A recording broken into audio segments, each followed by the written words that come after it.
이 신앙생활이 참 어려운 것 같습니다.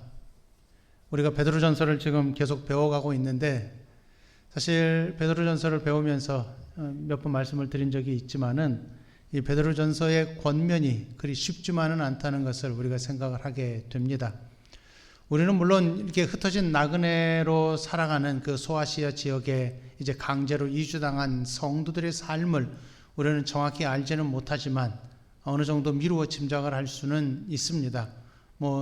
여기 계신 분들 중에 많은 분들이 6.25 동란을 지나서 지금 산업적으로 우리나라가 이제 부흥의 그 역사를 이루어낸 역군들도 많이 계시는데, 그러한 상황에서 그 시작점에서 참으로 어려운 상황들을 견디어냈던 것들을 생각을 해보면은 어쩌면 이 흩어진 나그네들의 삶과 그렇게 별반 다르지 않다라는 생각을 해볼 수도 있습니다. 그러면 우리가 이런 생각을 해볼 필요가 있습니다.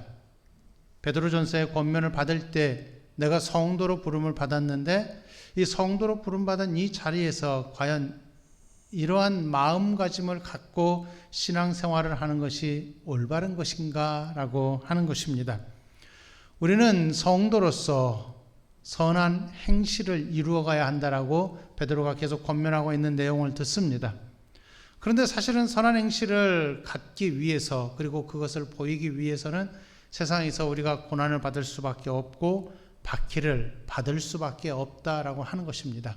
그리고 어느 때 보게 되면은 이러한 박해와 이러한 고난이 언제까지 이어질 것인가 참 안타깝기만 하고, 그리고 미루어 짐작할 수도 없기 때문에 곧 끝난다 하는데 계속되고 있다, 그 말입니다. 예전에는 60 환갑이면은 참 오래 사셨네요 이렇게 이야기하는데, 지금은 80입니다 해도 아이고 정정하시네요, 얼마 안 사셨네요. 그리고 90 넘어가야 조금 더 사셨네요, 이렇게 우리가 보통 이야기를 하는 시대를 살고 있습니다. 그만큼 강건한 시대에 우리가 살아가면서 오랜 세월 동안 우리의 삶을 지속해 가고 있는 이때에 하나님께서 우리의 고난을 끝내게 하실 때가 언제인가 짐작할 수 없기 때문에 하루하루 사실은 고된 삶을 우리는 살아갈 수밖에 없습니다.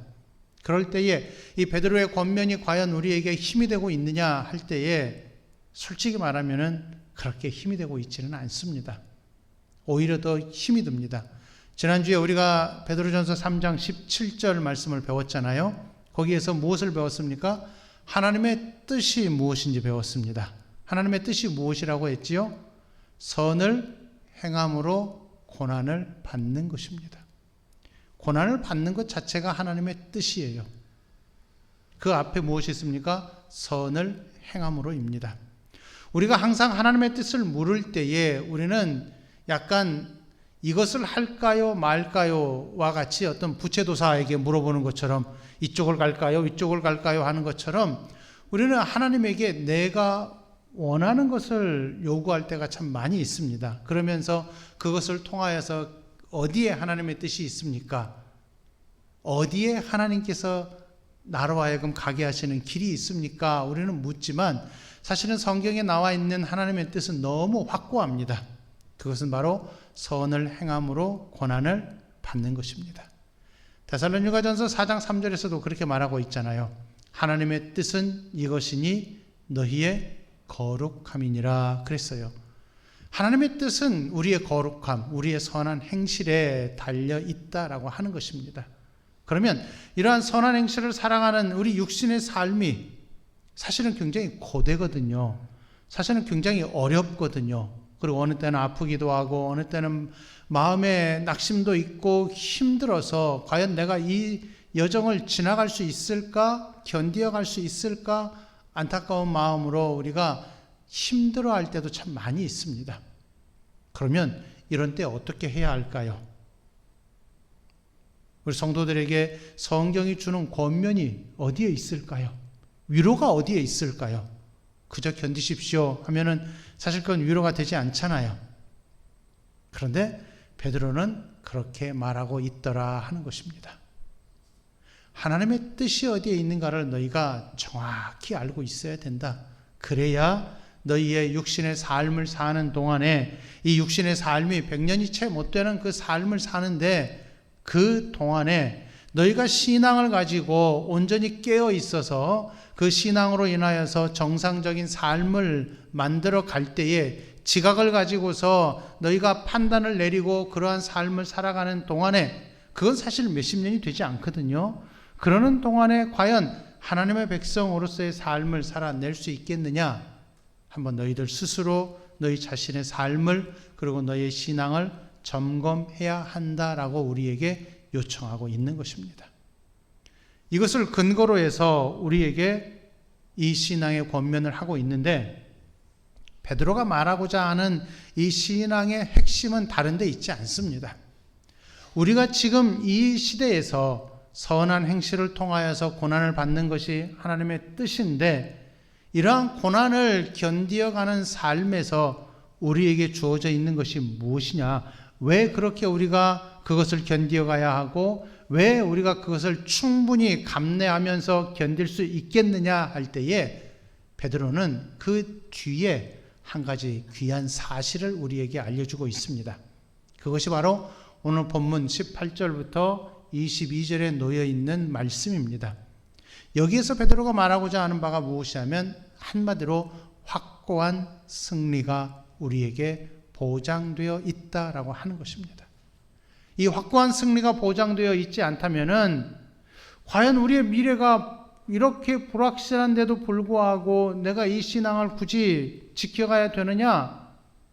그것은 보통 일반적으로 우리는 아니올시다 이렇게 말할 수밖에 없을 것입니다.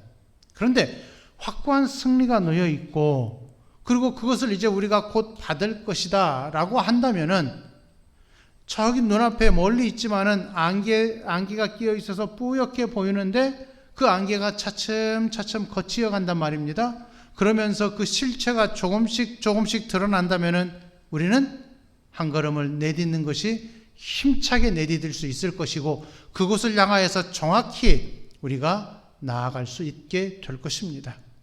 아예 캄캄하다면은 우리는 방향을 잡아갈 수도 없겠지만은 안개가 점차 거쳐감에 따라서 그 방향이 정확히 보인다 이 말입니다. 지금 베드로가 우리에게 권면하고 있는 내용과 그 방향성이 바로 여기에 놓여 있습니다.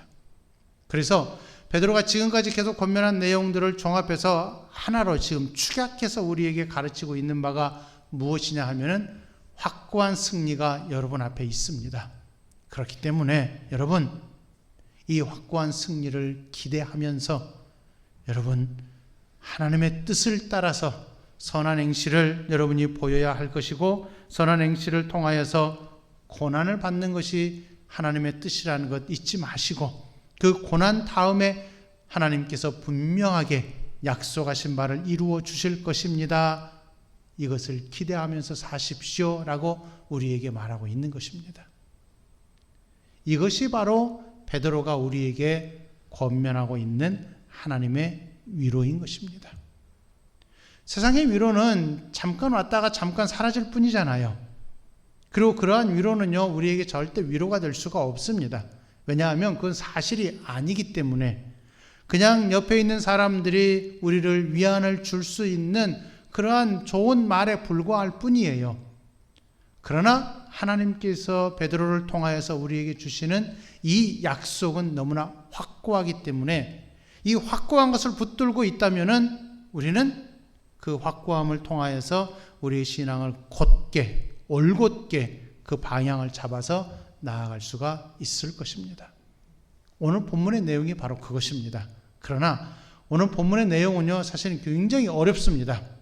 많은 학자들이 이 내용을 가지고서 여러 가지 그 논란을 일으키기도 하고요. 또 가톨릭에서는 이 교리를 통하여서 연옥교리에 대한 부분도 만들어내기도 하고 또 지옥에 있는 자들에게 예수님께서 가셔서 복음을 전하고 그래서 지옥에 간 사람도 구원을 받을 수 있는 여지가 남겨져 있다라고 말하기도 합니다. 이 본문을 가지고서요. 그러나 이 본문은 그렇게 해석할 수가 없다는 것을 조금 이따 말씀드리기로 하고요. 우리가 여기서 분명히 가져야 될 생각은 다시 한번 말씀드리지만 하나님의 약속이 이 속에 지금 들어있다라고 하는 것입니다. 그러면 그 하나님의 약속이 어디에서부터 시작이 되고 어디에서 지금 현재 놓여 있느냐라고 하는 것을 우리가 볼 필요가 있는데요. 18절을 보게 되면은 예수님의 고난과 죽음과 부활에 대한 이야기를 하고 있고, 22절에서는 예수님의 승천하심, 그리고 하나님 보좌 우편에 앉아 계심, 그리고 이제 곧 다시 오실 것임, 이것이 기록이 되어 있습니다. 그렇기 때문에 예수 그리스도의 죽음, 부활, 승천, 이 사이에 놓여 있는 우리 현재 성도들의 삶이 어떠하냐라고 하는 것을 염두에 두고 오늘 이 본문을 우리가 볼 필요가 있습니다. 가장 먼저 우리가 확신을 가질 수 있는 이유는 어디에 있느냐 하면은 18절 상반절에서 의인 되시는 예수 그리스도께서 죄인인 우리를 대신하여서 단번에 죽으셨다라고 하는 것입니다. 단번에 죄를 위해서 죽으셨고 의인으로서 불의한 자를 대신하셨다라고 하는 데 있습니다. 이 원리를 따라서 내가 원래는 십자가에 달려 죽었어야 마땅한 죄인이었는데 나를 대신해서 내 죄를 짊어지시고 예수님께서 죽으셨다라고 하는 것입니다. 이 죽으심을 통하여서, 그리고 이 죽으심 다음에 3일 만에 부활하심을 통하여서 예수님께서 우리의 죄 문제를 다 해결하시고 또 우리에게 새로운 생명을 주셨고, 이것은 이미 베드로전서 2장에서 우리가 다 배운 내용입니다. 이러한 확고한 사실을 통하여서 우리가 지금 어느 위치에 있느냐 하면은 새로운 생명을 얻은 위치에 있고, 그리고 산 돌이신 예수님에게 우리가 접붙임을 받아서 예수님과 함께 그 생명을 이어가는 자로 지금 여기에서 살아가고 있다라고 하는 것입니다. 그런데 이 예수님께서 지금 무엇을 하고 계시느냐 하면 18절 하반절에 보니까 이렇게 말하고 있습니다. 육체로는 죽임을 당하시고 영으로는 살리심을 받으셨다, 이렇게 되어 있습니다. 육체로 죽이심을 당하셨다라고 하는 것은 바로 십자가의 죽음을 의미합니다. 그리고 영으로는 살리심을 받으셨다라고 하는 것은 부활을 의미를 합니다. 물론 학자들마다 이 영으로 살리심을 받으셨다 할 때에 예수님께서 실제로 육체로 부활하지 않으시고 영적으로만 부활하셨다라고 해석하는 분들도 있습니다. 그러나 이것은 잘못된 해석입니다. 왜냐하면 예수님은 분명히 육체로 죽임을 당하시고 육체로 부활하셨기 때문에 그렇습니다. 그래서 지금 베드로가 말하고 싶은 것은 무엇이냐면 여기에서 예수님의 죽음과 부활이 그만큼 확고하다는 것을 의미하고 있는 것입니다. 그런데 이제 그 다음이 더 중요합니다. 19절부터 시작하여서 21절까지 갑자기 노아에 대한 이야기를 하고 있습니다. 노아 홍수에 대한 이야기를 하고 있는데, 이것은 먼저 창세기의 배경을 좀 우리가 살펴볼 필요가 있습니다. 창세기 6장 1절부터 4절까지의 말씀을 우리 같이 읽어보도록 하겠습니다. 화면을 보면서 같이 읽겠습니다. 사람이 땅 위에 번성하기 시작할 때에 그들에게서 딸들이 나니 하나님의 아들들이 사람의 딸들의 아름다움을 보고 자기들이 좋아하는 모든 여자를 아내로 삼는지라. 여호와께서 이르시되 나의 영이 영원히 사람과 함께 하지 아니하리니 이는 그들이 육신이 됨이라. 그러나 그들의 날은 120년이 되리라 하시니라. 당시에 땅에는 네피림이 있었고 그 후에도 하나님의 아들들이 사람의 딸들에게로 들어와 자식을 낳았으니 그들은 용사라 고대의 명성이 있는 사람들이었더라. 아멘. 자, 이때가 언제냐 하면은 바로 노아의 홍수가 있기 120년 전입니다. 그러면 이때 사람들의 상황이 어떠했느냐 하면은 아담과 하와의 타락으로 말미암아, 그리고 가인의 살인으로 말미암아 죄가 이제 번성하기 시작을 했고, 그 죄가 이제 온 땅에 만연한 때입니다. 뭐 인구가 얼마나 되는지는 우리는 알 수는 없지만은 그 당시 사람들이 전부가 다 하나님을 경외하는 사람들도 있었지만은 그들보다는 오히려 하나님을 믿지 아니하고 자기들 마음대로 사는 사람들이 그렇게 많았다라고 하는 것입니다. 그래서 지금 노아를 언급하고 있는데, 이 노아의 홍수 사건을 언급하고 있는 이유가 바로 여기에서부터 이제 시작이 됩니다. 19절을 가서 보게 되면은 그가 또한 영으로 가서 옥에 있는 영들에게 선포하시니라 이렇게 말하고 있습니다. 찬송가 맨 앞쪽에 보게 되면은 표지 다음 쪽에 보게 되면은 사도신경이 기록이 되어 있지요. 근데 사도신경이 두 번역본이 기록이 되어 있습니다. 하나는 우리가 사용하고 있는 번역본이고 또 하나는 이제 새 번역이라고 해서 또 다른 번역본이 또 나와 있는데요. 거기에 보게 되면은 이런 말씀이 있습니다. 장사된 지 사흘 만에 이 표현, 우리는 그렇게 고백을 하는데 이 사람들은 어떻게 또 번역을 하느냐 하면 장사되어 지옥에 내려가셨다가 이렇게 번역을 덧붙이고 있습니다. 사도신경에 대한 여러 사본들 가운데에 지옥에 내려가셨다가라고 포함이 되어 있는 사본들도 몇몇이 있습니다. 그러나 공인된 사본들 가운데에서는 지옥에 내려가셨다가라고 하는 이 사본은 별로 없는 경우들이 참 많이 있습니다. 그런데 이제 이 내용을 가지고서 가톨릭이 무엇을 말하느냐 하면은 예수님께서 십자가에 죽으셨을 때 그 영은 어디에 있었느냐? 지옥에 갔다라는 것입니다. 지옥에 내려가셔서 지옥에 있는 사람들에게 복음을 전했고 그들이 복음을 듣고 회개하면은 그들도 지옥에서 구원을 받아서 연옥으로 올라오고 연옥에서 또 공덕을 쌓으면은 천국으로 올라갈 수 있다라고 이렇게 주장을 하고 있습니다. 그러나 이것은 3장 19절의 말씀을 완전히 오해한 내용입니다. 왜냐하면 그가 또한 영으로 가서라고 하는 이 가서라고 하는 동사에는 내려가다라는 의미가 없습니다. 그리고 영으로 가서 옥에 있는 영들에게 할 때에 옥이라고 하는 표현은요, 감옥에 불과할 뿐이지 그 당시에는 지옥을 의미하는 단어가 아니었습니다.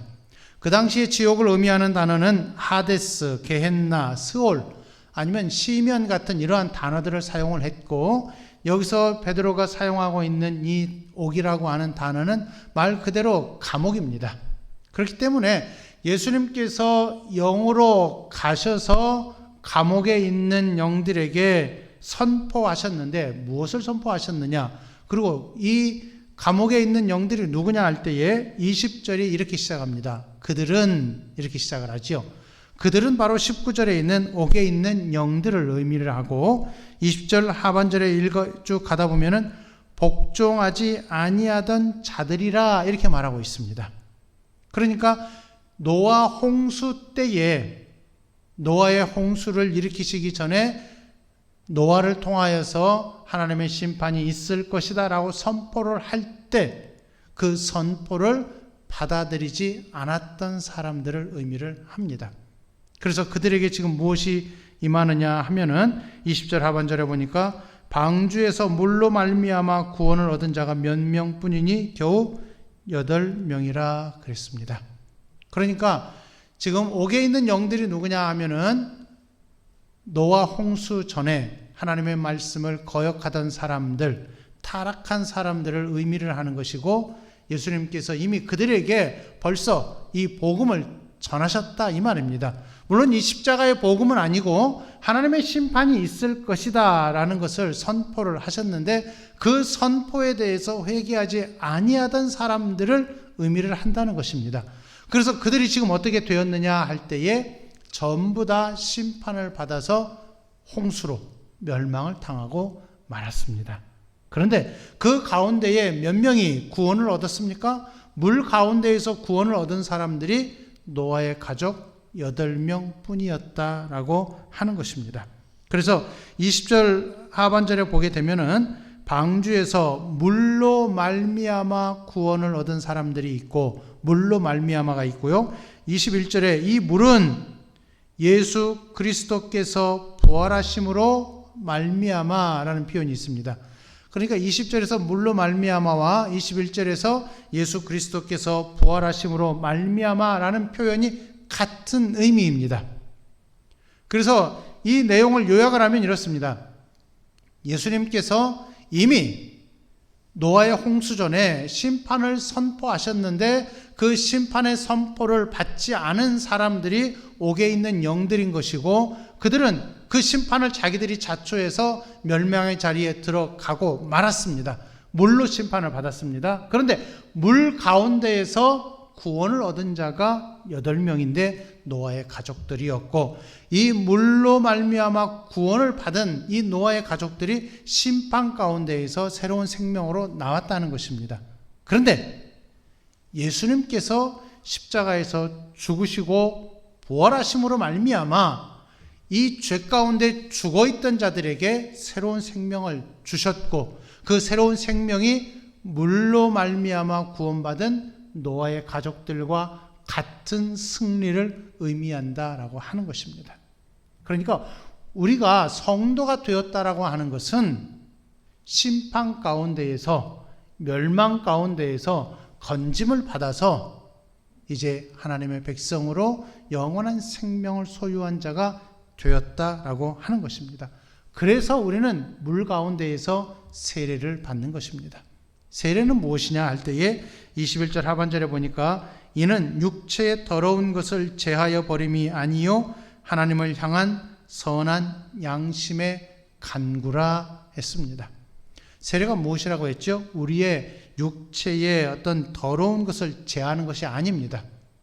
세례를 받고 구원의 자리에 들어가는 것이 아니라 이미 구원을 받은 성도가 나는 물 가운데서, 멸망 가운데에서 건짐을 받아서 하나님의 백성이 되었다라고 하는 이 믿음을 고백하는 것이 바로 세례라 하는 것입니다. 그래서 세례는 구원의 시작이 되는 것이고, 이 세례는 그래서 하나님 앞에서 선한 양심의 간구가 되는 것입니다. 그럼 이 선한 양심의 간구가 무엇입니까? 앞에서 이야기 계속했던 선한 행실을 의미하는 것입니다. 선한 행실을 가장 쉽게 표현하면은 그리스도인으로서의 삶을 의미를 합니다. 보통 요즘에는 이런 말들을 하기도 합니다. 우리 그리스도인들이 신앙과 삶에 있어서 갈라져 있다.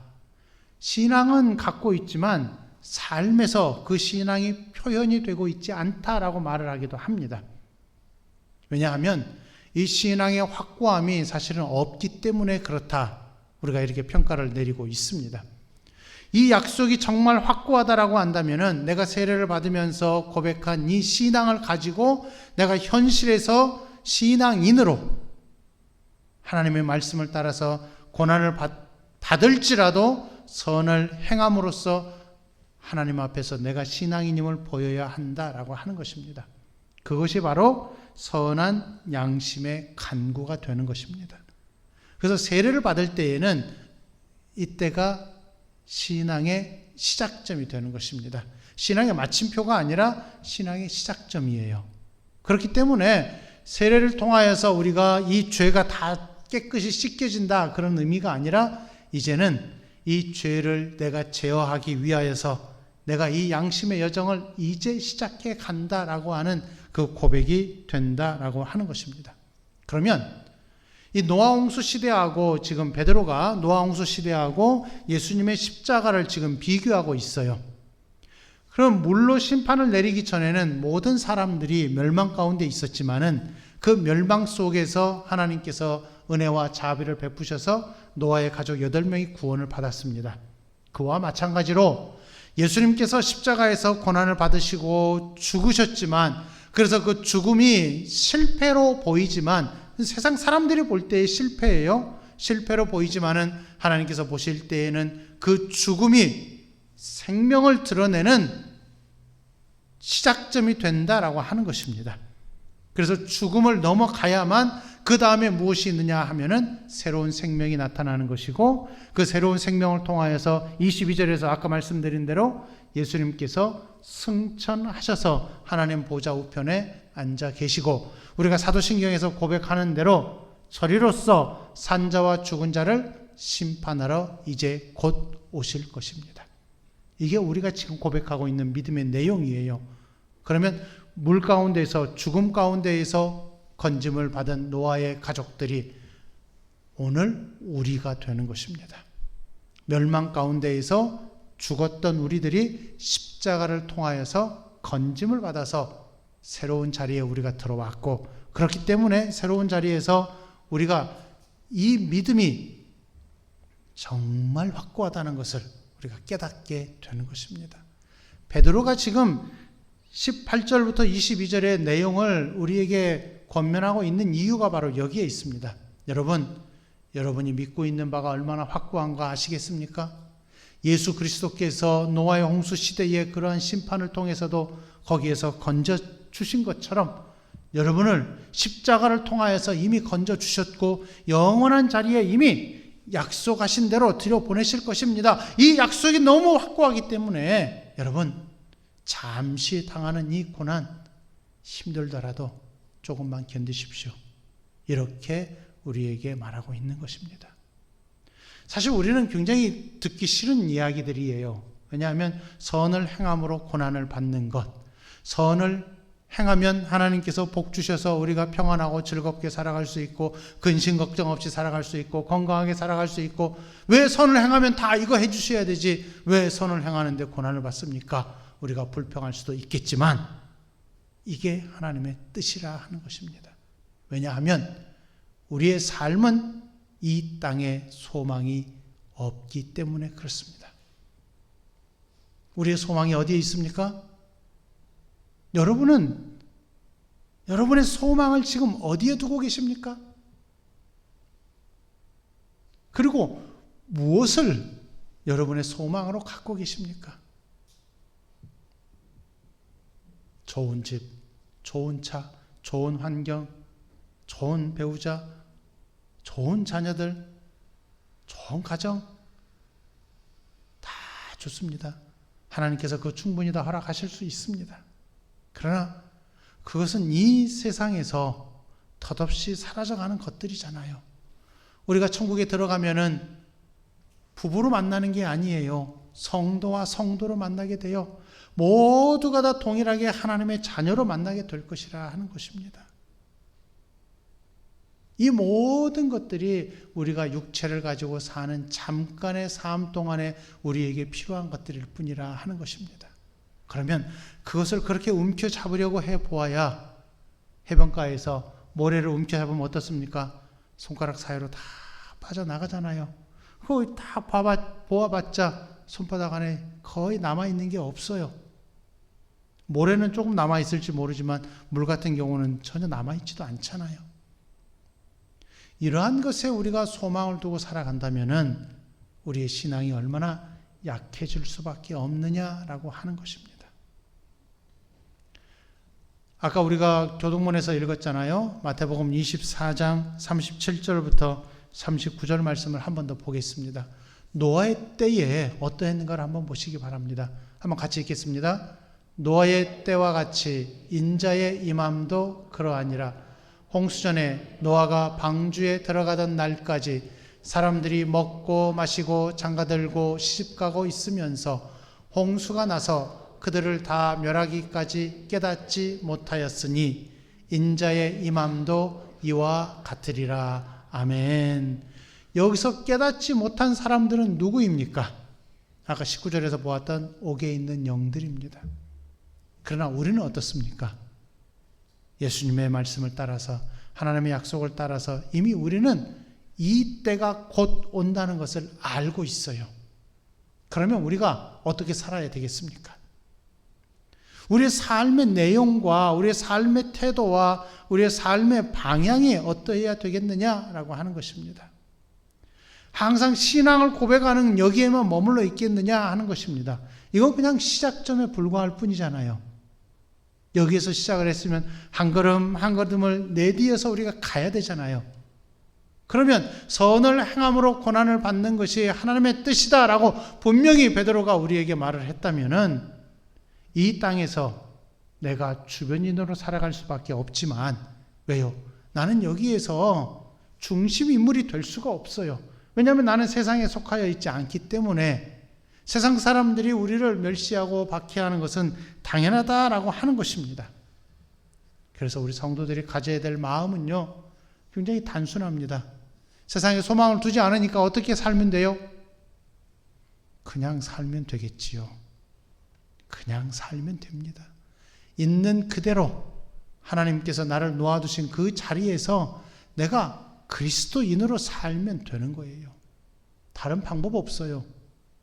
그럴 때 하나님께서 우리에게 보여주신 확고한 약속이 내 마음에 계속 새록새록 생각나게 하실 것이고, 그 약속을 기대하면서 그 약속이 이렇게 확고하구나, 이 약속이 정말 흔들리지 아니하구나, 노아의 홍수 때 120년이라고 말씀하신 것처럼 120년 만에 홍수가 임하여서 모든 땅이 다 멸망했지만은 하나님께서 은혜 베푸신 노아의 가족을 살리신 것처럼 하나님께서 이때가 언제 올지는 모르지만 우리 주께서 하나님 보좌 우편에 앉아 계시면서 저리로서 산자와 죽은 자를 심판하러 오실 것이기 때문에 이 약속이 확고하고, 그렇게 주께서 오시면은 우리가 약속으로 받은 하늘의 유업, 썩지 않고 쇠하지 않고 더럽지 아니하는 이 산 소망을 우리가 받을 것이기 때문에 우리가 지금 여기에서 그리스도인으로 살아갈 수 있다라고 하는 것입니다.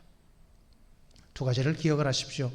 하나님의 백성으로 사는 삶은요, 3장 13절에서 말하는 대로 열심으로 선을 행하는 삶입니다. 그리고 17절에서 말하는 대로 선을 행함으로 고난을 받는 것입니다. 이 고난은요, 그냥 우리가 알고 있는 육체적인 어떤 그러한 고난들을 말하는 것이 아니라 세상 사람들의 박해를 의미한다고 했었지요. 우리는 세상에서 주변인이니까 그들에게 멸시를 받을 수밖에 없어요. 박해와 반대의 삶을 살 수밖에 없어요. 우리 주께서 그러한 삶을 이미 사셨기 때문에 그러한 삶을 통하여서 우리에게 이미 다 보여주셨어요. 종교 지도자들이 자기의 기득권을 놓지 않기 위해서 예수님을 박해했던 것을 우리는 복음서를 통해서 계속 보고 있잖아요. 그와 마찬가지로 우리도 예수님이 걸어가셨던 그 길을 우리도 따라가고 있다라고 하는 것입니다. 다만 우리는 여기에 하나님의 약속이 놓여져 있기 때문에 이 약속을 붙들고 우리가 살아가는 것이 성도의 삶이라는 것 잊어서는 안 될 것입니다. 이미 우리에게 하나님의 약속이 있고 우리 손에 붙잡고 있고요.